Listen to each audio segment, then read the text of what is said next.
কৃষকের সিম রেখা তত সুন্দর, এই যে ধন্দলগুলো ছিঁড়ে ছিঁড়ে রাখছে। আসলে এ হলো ঢেঁড়স ক্ষেত, অর্থাৎ আমরা যেটাকে ভেন্ডি বলি। আসলে মাঠে আসলে অনেকটা ভালো লাগে, মনটা অনেক ফ্রেশ হয়। দেখেন অনেক সুন্দর সিম গাছ টালিতে অলরেডি উঠে গেছে। তো এসেছি, আমার সাথে শহীদ ভাই আসছে, আমি আসছি।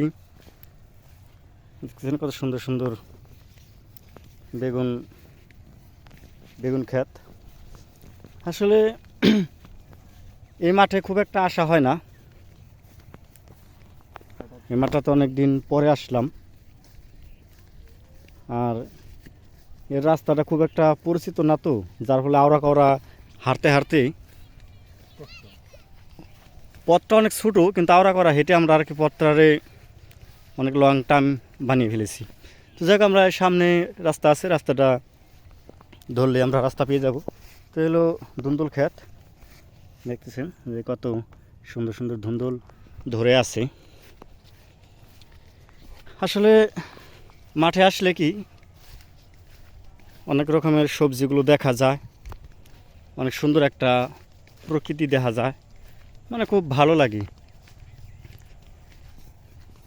তো মাঝে মধ্যে মাঠে আসি, কিন্তু এই মাঠে আসা হয় না, এই মাঠটা তো অনেক খুব কম আসি না।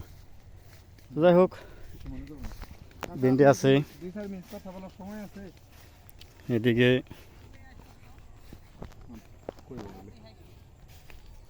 তো যাই হোক, আমরা আমরা হাঁটতে হাঁটতে এক চাষি আঙ্কেলের কাছে এসে গেছি।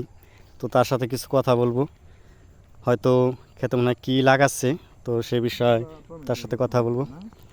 কাকা ভালো আছেন? কী রোপণ করতেছেন?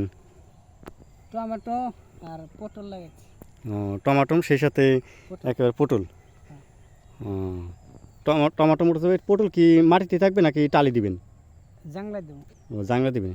টমাটো কি টালির নিচে থাকবে নাকি টমাটো আগে শেষ হয়ে যাবে? টমেটো আগে শেষ হইবে, তারপরে এলো ও, পটলের আগে টমাটো শেষ হয়ে যাবে। তারপরে পটল ধরবো। তো যাই হোক, আমি এ হলো টমেটো গাছ, তার মাঝখান দিয়ে পটল গাছ লাগাচ্ছে। টমাটোগুলো সিজন শেষ হলেই এই পটলগুলো আবার টালিতে উঠে যাবে, অর্থাৎ এক বাইনে দুইটা সবজি হয়ে যায় আর কি।